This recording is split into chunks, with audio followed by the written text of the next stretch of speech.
সংসার মানে প্রতিদিনের লড়াই। তবু এই লড়াই আমাদের মনে প্রতিদিন বেঁচে থাকার শক্তি যোগায়।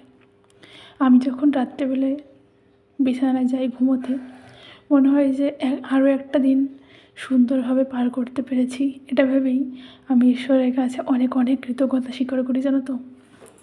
কেননা আমি যখন সকালবেলায় ঘুম থেকে উঠি, তখন আমার মাথায় একটাই টেনশন ঘোরে, আমি পারবো তো টাইমের মধ্যে সব কাজ শেষ করতে? সব কাজ শেষ হবে তো? কেন কি বলো তো, যদি আমার টাইমের মধ্যে সব কাজ শেষ না হয়, ছেলে যদি উঠে যায় তার আগে যদি কাজ শেষ করতে না পারি, তাহলে ওকে নিয়ে আবার কাজ করতে ভীষণই প্রবলেম হয়। নমস্কার, শুভ সকাল। শিকতাস লাইফস্টাইলের নতুন একটা ভিডিওতে সবাইকে অনেক অনেক স্বাগত জানাই। আজকে শ্রাবণের 3য় সোমবার, আর আমার সব কাজ অলরেডি হয়ে গেছে। আজকে যেহেতু নিরামিষ, তো রান্নাবান্নাও নিরামিষ হয়েছে। মানে সোমবার তো নিরামিষ এমনিই খায়, আর তো শ্রাবণের সোমবার, এটা তো মানতেই হবে। তো যদি ছেলে বড় হতো বা আমার অন্য একজন লোক থাকতো কাছে কাজ করার মতন বা রান্নাবান্না করার মতন, তাহলে আমি সোমবার উপোস করতাম শ্রাবণের। তো যাই হোক, আমার কাছে প্রতিটা দিন এক একটা যুদ্ধের সমান। মানে কতটা যে যুদ্ধ করে যে দিনটাকে পার করি সেটা একমাত্র আমিই জানি। রাত্রে যখন শুতে যাই তখনও হাজার একটা কাজ মাথায় ঘোরে, যে এটা করলাম না, এটা করতে পারলাম না, কালকে করতে হবে, সকালেও আমি কি ঠিক টাইমে উঠতে পারবো কি না। যেহেতু আমি অ্যালার্ম দিয়ে ঘুমাই না, তো একটা রিস্ক তো থেকেই যায় যে সকালে টাইমলি আমার ঘুমটা ভাঙবে কি না। আজকে যেমন একটু মানে দুদিন যাবৎ একটু লেট করে ঘুমটা ভাঙছে। যেমন আগে 4টার সময় উঠতাম, এখন 5টার সময় ঘুমটা ভাঙছে, তো তাই একটু লেট হয়ে যাচ্ছে। আর টিপগুলো আমি এরকম উপরেই রাখি, নাহলে আমার ছেলে সবগুলোর অবস্থা হালাত খারাপ করে দেয়। আর এখানে একটা ফুল ছিল পুজোর, সেটা নিয়েও খেলছে। আর আমি একটু ফটাফট করে রেডি হয়ে নিলাম, আর ওকে একটু টক দই খাইয়েছিলাম, তো সেটা দিয়েও ক্রিম মাখছে। দেখো, টক দইয়ের কৌটোটা ওর কাছে দিলাম খেলার জন্য, তো এরকম হাতে বের করে মুখে দেখো মেখেছি। ক্রিম মেখেছে, টক দই খাওয়া হয়ে গেছে, এবার ওকে কৌটোটা দিয়েছি একটু খেলা করুক। এখন দেখছি হাতে মেখে নিজেই মুখে মাখছে। তো নিজে মেখেছে, আবার আমাকেও মাখানোর চেষ্টা করেছিল। তো আমি স্নান করেছি, আমি আর মাখি, তুই একাই মাখ বাবা, স্কিন কেয়ার কর এখন থেকেই, বৌমারা খুশি হবে। আসো এদিকে আসো। আর আমি দেখো এখানে লুকিয়েছি, ও আসলে জানলার উপর উঠে বসেছিল, ওকে আমি ডাকছিলাম, ও আসছিল না, এই জন্য আমি টেন্টের পেছনে লুকিয়েছি। ওকে বলেছি আমি চলে যাচ্ছি, আর দেখ কান্না করছে দরজার কাছে গিয়ে, ভাবছি আমি বাইরে চলে গেছি।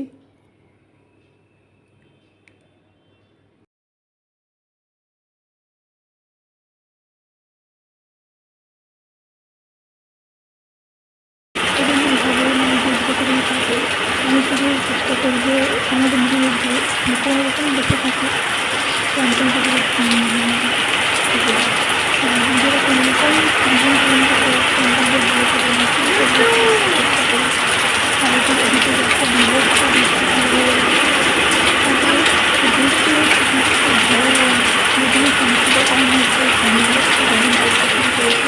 আর আমার ছেলেও আমার মতন বৃষ্টি ভালোবাসে।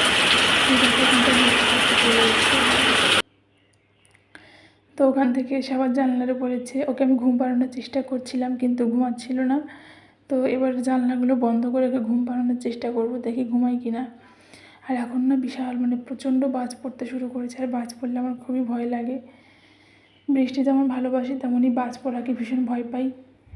আর দেখো বৃষ্টিটা কি মানে কী জোর বৃষ্টি হচ্ছে, আমি শুধু সেটাই ভাবছি।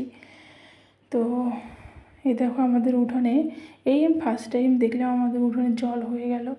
5 বছরের বিবাহিত জীবনে আমি কখনো দেখিনি এটা। আমার চপ্পলগুলো দেখো হাতের মতন ভাজছে, চপ্পলগুলোকে ভেতরে আনতে হবে বৃষ্টি থামলে, নাহলে ড্রেনে ঢুকে গেলে ড্রেন বন্ধ হয়ে যাবে। আসলে ওদিকে একটা বাড়িতে না কাজ করছিল মিস্ত্রিরা, তো সেই বালি সিমেন্ট প্লাস রাস্তায় যে কাজ বাজ করছে মাটি দিয়ে, তো সেগুলো তো বৃষ্টিতে ধুয়ে ধুয়ে ড্রেনেই গেছে না। তো ড্রেনটা না মানে অনেকটা উঁচু হয়ে গেছে, এর জন্য আর কি জলগুলো ভালো করে পাস করতে পারছে না।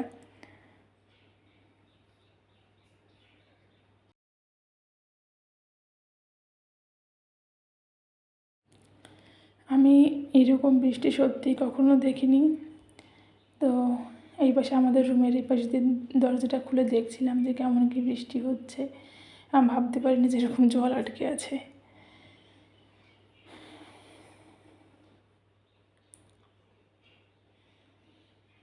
তো আমার তো ছেলেকে ঘুম পাড়াতে হবে, যাই ছেলেকে ঘুম পাড়াই। দেখো আরও জল বেড়েছে। আমি তো ভয়ে আছি যে ঘরে জল ঢুকে না যায়। এরকম ধরো যদি আধা ঘন্টা বৃষ্টি হয় তাহলে অবশ্যই ঘরে জল ঢুকে যাবে।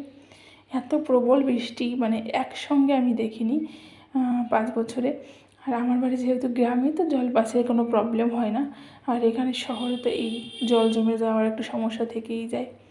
তো ছেলে ঘুমিয়ে গেছে, তো আমি এখন চপ্পলটা আনতে গেছিলাম। জানি এটা নোংরা জল, তারপরে কিছু করার নেই, চপ্পলটা আমার আনতেই হতো। তো চপ্পলটা এনে ভালো করে মানে সাবান ফাবান দিয়ে পা ধুয়ে নিয়েছি। আর এখানটায় ছেলে ঘুমিয়ে যাওয়ার পর ভেবেছি ওর জন্য একটু কেক বানাবো, জানি না ও খাবে কি না। তো তাই জন্য সব কিছু জোগাড় করে নিয়েছি, এবার ফটাফট করে বানিয়ে নিই। ভাবছি ওই খেজুর আর কিশমিশ দিয়ে মিষ্টিটার জন্য দেবো। এখানে নিয়েছি বেকিং পাউডার, বেকিং সোডা নিয়েছি, বেকিং পাউডারটা আমার কাছে নেই। একটা ডিম নিয়েছি, আর এখানে একটু ড্রাই ফ্রুটস দেবো। ভ্যানিলা এসেন্স নিয়েছি, আর নিয়েছি চকো কী বলে ওটাকে, কি যাই হোক একটা চকলেট টাইপের কিছু একটা বলে ওটাকে।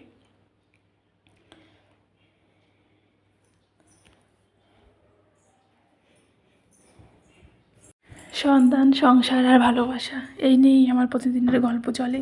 আর তোমরা তোমার প্রতিদিনের একঘেয়েমি লাইফস্টাইল দেখতে দেখতে নিশ্চয়ই বোরিং হয়ে গেছো। আসলে আমার যাওয়ার জায়গা নেই, আমি কোথায় যাবো বলো তো তোমাদের নিয়ে, যে কোথা থেকে একটু ঘুরে আসবো। মায়ের বাড়িতে এখন যাওয়া যাবে না, কারণ ওখানে কাজবাজ চলছে, ওখানে যাওয়া সম্ভবই না।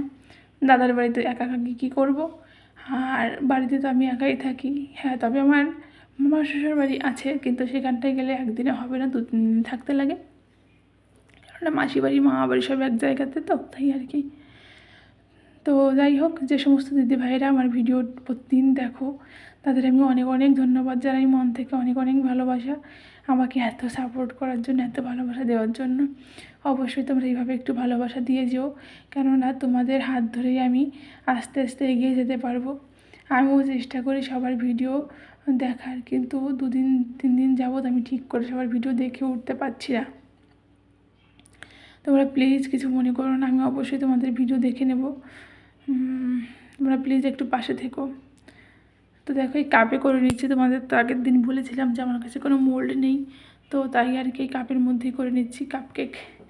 আর এই দেখো নিজে একটা ঢাকনা দিয়ে তার উপরে এরকম করে দিয়ে নিয়েছি। গ্যাসটাকে যদি আমি চাপিয়ে দেবো এখন। এই দেখো কেমন ফুলেছে না, কি সুন্দর হয়েছে। জানি না আমার ছেলে খাবে কিনা, ওর তো প্যাকনাবো খুব। তো দেখা যাক খায় কিনা, যদি খায় পরে আবার বানিয়ে দেবো, আর যদি না খায় তাহলে কোনো দিন আর বানাবো না। তো এই দেখো এখানটায় একটু দুধ আর এই একটা কেক নিয়ে নিয়েছি, ছোটো কেকটাকেই নিয়েছি। তো দেখি খায় কিনা। দুর্ভাগ্যবশত আমার ছেলে একটুও খায়নি। বড় এনেছিল ফুচকা, অর্ধেক ছেলে ভেঙে কিছু ভালো লেগে থাকে অবশ্যই লাইক, কমেন্ট আর সাবস্ক্রাইব করবে। টাটা, রাধে রাধে। অনেক অনেক ধন্যবাদ তোমাদের ভিডিও দেখার জন্য।